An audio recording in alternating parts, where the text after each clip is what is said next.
Entonces, Vera. Andrea Vera, Ujú. vamos a conversar sobre un curso o un taller. Acá voy a mirar un poco. Entonces, Una charla que se va a dar hoy a través del live de Facebook, el control socio-penal en la infancia. A partir de las 18 horas va a ser esto y nos va a explicar la doctora cómo podemos conectarnos, cómo podemos estar presentes a través de esta plataforma para poder escuchar y dialogar con relación al control socio-penal en la infancia. doctora, buen día. Gracias por atendernos. Un gusto conversar contigo. No, Después. A ver, ahí vamos. No le estamos escuchando. No sé si tiene problema del micrófono. Está muteado. Vamos a ajustar ese detalle técnico para poder escucharla a la doctora. Reitero, la ex magistrada con más de 20 años de experiencia en materia penal adolescente va a dar una charla. Invita a conversar con relación al control socio-penal en la infancia, Carlos. así mismo es. Ya, doctora, de nuevo te saludamos porque te vimos, pero no te escuchamos. ¿Escucha? Ahora, bien, ahora te escuchamos, doctora. Buen día. Ok. Buen día, muchas gracias por el espacio. Sí, les estuve escuchando desde hace rato, súper interesante realmente.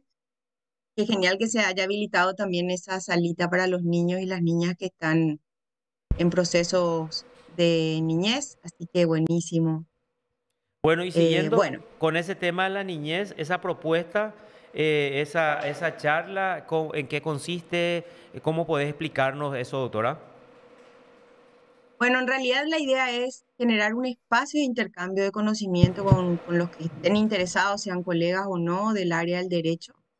Y por eso habilito este primer espacio que es sobre el control sociopenal en la infancia, que va a ser hoy por Facebook Live. Es decir, ahí lo que tienen que hacer es conectarse cuando ven que está activo, a las 18 horas se activan y comparten la camarita y ahí pueden participar de la charla. Esta charla básicamente lo que tiene por objetivo y viene un poco de la mano con esta modificación propuesta respecto al máximo de la pena en crímenes a los adolescentes, que ustedes saben que hay una propuesta de modificación del artículo 207 del Código de la Niñez y la Adolescencia, intenta un poco también con esto, con este análisis, entender cuál es el control que existe a nivel de infancia a lo largo de la historia de la humanidad y qué papel ha jugado en esta historia o qué papel han jugado los niños, las niñas y los adolescentes. Entonces, un poco es un marco, un espacio para exponer un marco teórico, conceptual, histórico, pero también un espacio de compartir y que la gente entienda un poco la realidad que viven nuestros niños, niñas y adolescentes. Y desde tu óptica, ¿cuál es la realidad de esos niños, niñas y adolescentes, doctora? Es una realidad muy abandonada en todos los sentidos, ¿verdad? Los adolescentes que ingresan al sistema penal, en la gran mayoría son niños que han tenido en la primera infancia un déficit de socialización. ¿Qué quiere decir eso? Que fueron abandonados, abusados, fueron objetos de violencia colateral de género, fueron niños utilizados por sus padres para muchas actividades ilícitas, fueron abandonados y están en estado de calle, o sea, eh, y bueno, y eso genera, por supuesto, que ingresen al mundo de la criminalidad porque son vulnerables, ¿verdad? Entonces, cuando vos hurgas la vida de los adolescentes que ingresan al sistema, no es que nacieron criminales. En realidad, la sociedad les fue generando, la familia, la sociedad y el Estado les fue generando situaciones que cultivaron esa conducta criminal, ¿verdad? Entonces, no son sujetos aislados que cometen hechos punibles o que mañana se les ocurrió ser criminales. Entonces, eso hay que entender, Carlos, porque si no nos convertimos en una sociedad que juzga a esos niños que nunca vio y eso no está bien. ¿Y qué es lo que se puede ¿qué es lo que se puede, qué es lo que se puede hacer y quién o quiénes son los que tienen que hacer para que eso no ocurra, doctora? Una de las principales cosas que nosotros teníamos como cultura es la cultura comunitaria, por ejemplo, Carlos, que se perdió mucho y se ve eso después de la pandemia, ¿verdad? Que le conocemos al vecino, que sabemos un poco la situación que vive el otro. Y acá hay un tema muy importante que justamente vamos a abordar hoy, es que todo el tema de la infancia siempre se centró en un problema de las familias. Entonces, había una idea que si era un problema de mi vecino y yo no me iba a meter en ese problema porque ese no anda ese problema, Sí. ¿verdad? Y la cosa esa de que oña ñupan la mitad no importa, porque pea y problema, andas ahí o problema. Entonces siempre es una cosa del otro, sin que yo me afecte o sin que me importe. Y la vida del niño es una vida que le importa a la comunidad. Es decir, un maltrato infantil es un delito y es algo que nos importa a todas y a todos. Entonces, ¿cómo se puede prevenir esto? Y esto se previene prestando atención, Carlos, haciéndonos cargo de las personas. Nosotros vimos el caso de esta adolescente que fue asesinada y la madre que está privada de libertad por un robo agravado, sin una condena. Entonces, nosotros nos estamos dando cuenta por qué esa adolescente estaba sin ninguna guarda, por qué no tenía ninguna protección por parte de ningún organismo público. Entonces, es una pregunta, ¿y quién se hacía cargo? La vecina. La vecina, a su vez, solicitó varias veces la intervención por parte del Estado, de la CODENI en este caso. Entonces, hay algo que nos falla. No podemos ser inquisitivos cuando hay algo que nos está fallando como comunidad. Entonces, la reflexión que se plantea hoy es un abordaje no probablemente muy populista, te voy a decir de alguna manera, pero sí tiene una idea de ponernos un poco en el plano de la realidad que vivimos en Paraguay y atender que somos una población con casi un 70% de jóvenes. Y hay que prestarle atención a esa población. Bueno, quiero entender bien, o sea, eh, si, o sea, no criminalizar la situación de los niños, niñas y adolescentes, doctora. Entonces, hacia ahí se Sí, apunta, hacia ahí lo que, o sea, porque acá quiero entender nomás, porque también yo muchas veces me pregunto cómo yo le investigo y le imputo a la mamá, ¿cómo cuál era? Por incumplimiento del deber, por ejemplo, o sea, por el descuido, digamos, no me por acuerdo. violación del deber de Ahí cuidado. está, Violación del deber de cuidado. violación del deber del cuidado a la mamá si la mamá no tiene la más mínima oportunidad o es una mujer absolutamente analfabeta que no tiene posibilidad de trabajar, etcétera, etcétera. Hacia ahí apuntaría eso entonces para que analicemos esos temas. Claro. En realidad, el control sociopenal, ¿sabes de dónde surge, Sí. Carlos?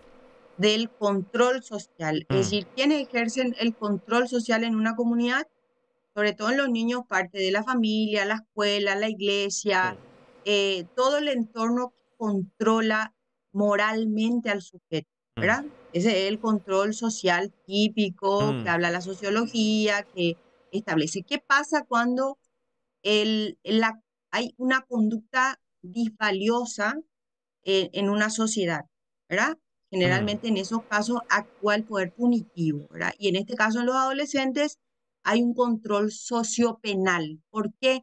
Porque interviene no solo la sociedad, sino el sistema penal que reprime conductas punibles, pero que tienen raíces en un problema social, ¿entendés? Sí. Es decir, el adolescente no es que viene, es un hongo que creció de la nada misma y ingresó al sistema penal, sino es producto de una serie de acontecimientos que le terminan llevando a un estado de criminalidad. Por ejemplo, un adolescente que vivió en una familia donde el microtráfico era parte de su día a día, porque sus padres se dedicaban a esa actividad ilícita, ¿qué es? O un niño que creció con eso, ¿qué posibilidades tiene ese niño de entender que eso está mal? Si ese niño forma parte de esa familia, de ese contexto, de esa idea, y ese niño es utilizado para la comercialización de sustancias ilícitas, obviamente se va a dedicar a eso. Es como, por ejemplo, que vos le preguntas a un niño, ¿a qué se dedica tu papá? Y mi papá es contrabandista. Mm. Entonces, ¿cómo va a entender el criterio si el criterio en su casa está bien? ¿Entendés lo que te quiero Sí, decir? sí, sí. Entonces, el análisis que se hace cuando se aborda la adolescencia es cuáles son aquellos criterios que el niño construyó en su primera vida, en su primera infancia, todos los valores o disvalores que finalmente terminan en la adolescencia, que es una etapa además donde todos los seres humanos adolecemos una condición de ser, es una etapa donde nosotros nos fisuramos en una sociedad donde, por ejemplo, aprendimos disvalores y resulta que para nosotros eso estaba bien, pero resulta que estaba mal y eso nos llevó a estar en prisión posteriormente, ¿verdad? O el abandono mismo, ¿de qué voy a vivir? Entonces los adolescentes muchas veces delinquen porque abusan de sustancias, porque se drogan, porque no tienen dónde vivir, no tienen que comer. Es decir, hay un contexto social que les contiene a esos niños. ¿Y por qué hablamos de control sociopenal en la infancia? Porque acuérdate que los adolescentes son todavía niños hasta los 18 años, conforme a la convención en el artículo primero. O sea, aborda de las 0 a los 18 años. Bueno, y ahí, a ver si no me equivoco, porque entonces ahí la parte penal, si nosotros encontramos ese ejemplo que diste, una criatura cuyos padres se dedicaban a la venta de droga, y él no tenía otra alternativa porque eso vio durante toda la vida y bueno, tiene que hacer eso, o el contrabandista, el que tiene papá contrabandista, entonces se dedicaría al contrabando. Y ahí quiero unificar. Entonces yo, yendo a la parte penal, tengo que considerar esa situación, no tengo que condenarle, no tengo que juzgarle, o qué se tiene que hacer. Ahí quiero entender, porque eso que dijiste, la sociedad mira de otra forma. Mira, yo mismo que estoy Claro, más instruido, claro. ya miro de otra forma, ¿verdad? Y diciendo, oh, se le quiere salvar a estos criminales o adolescentes que cometen hechos punibles. Entonces quiero entender bien esa parte, doctora. ¿Sabes lo que pasa, Carlos? Que Sí. la sanción en el sistema penal adolescente es pedagógico punitiva. ¿Qué quiere decir eso? Mm. La adolescencia, pues, una etapa de la vida donde todavía el cerebro está en desarrollo. Entonces, hay posibilidades de poder lograr que el adolescente incorpore nuevas pautas conductuales que le llevan a una vida sin delinquir, incluso que puedan entrar en procesos de rehabilitación en caso de consumo de sustancias estupefacientes y es más fácil, digamos, la desintoxicación en adolescentes. Bueno, ¿qué es lo que hace el sistema penal? El sistema penal le aborda al adolescente con psicólogos, trabajadores sociales, médicos, psiquiatras, etcétera, y analiza el estado psicosocial, es decir, ¿qué quiere decir? Psicológico y social, el contexto mental y social de dónde proviene el adolescente. Y desde esta entidad determina qué tipo de sanción penal es la más eficaz para lograr que ese adolescente cambie el patrón conductual. ¿Entendés? Entonces acá no tiene que ver con cuántos años de condena yo le dé a un adolescente, sino cuán eficaz sea la pena. Y eso difiere con el sistema adulto, porque en el sistema adulto se supone que el adulto ya es completamente consciente de que está realizando un hecho punible, salvo las causas de excepción que tenemos. Se supone que en el adulto ya está completa, ya está madurada la concepción cultural, social, penal, etcétera. Y si comete un hecho punible, simplemente se verifica la conducta, se ve el nivel del dolo y se establece la pena. Pero en el adolescente no es así. El adolescente tiene un sistema que es un sistema de responsabilidad penal, donde el adolescente tiene que responder por el hecho punible conforme a su capacidad, a su madurez psicosocial y a la capacidad de comprender el daño generado y de reparar conforme a esa capacidad de conocer el hecho antijurídico o jurídico, en este caso, el hecho punible en realidad, y conforme a eso reparar el daño causado. Entonces tiene un fin restaurativo, ¿entendés? Todos tienen que ganar en el proceso penal adolescente, porque nosotros en realidad tenemos que recuperar al adolescente para que no ingrese al sistema de criminalidad adulta. Y te doy un dato concreto. En el sistema penal actual, o por lo menos en el centro educativo de Itagüí, a la fecha de ayer habían 55 adolescentes, frente a casi 18.000 adultos privados de libertad. Vos fíjate la diferencia, no es la criminalidad, ¿entendés? Estadísticamente hablando, no es que estamos hablando que es una cosa de todos los días. Lo que pasa que la criminalidad adolescente se ve como la principal causa del problema social, ¿entendés? No sé por qué siempre es el tema del día, ¿verdad? Pero todos los días hay adultos que cometen hechos punibles. Es más, son muchísimos los adultos.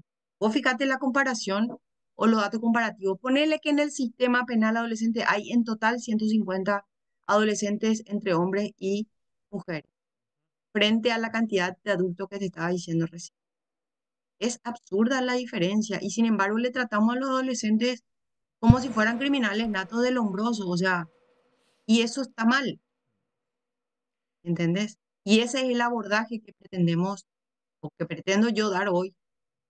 Por eso te decía, este, no es un abordaje simple porque la gente generalmente criminaliza al adolescente incluso antes que al adulto.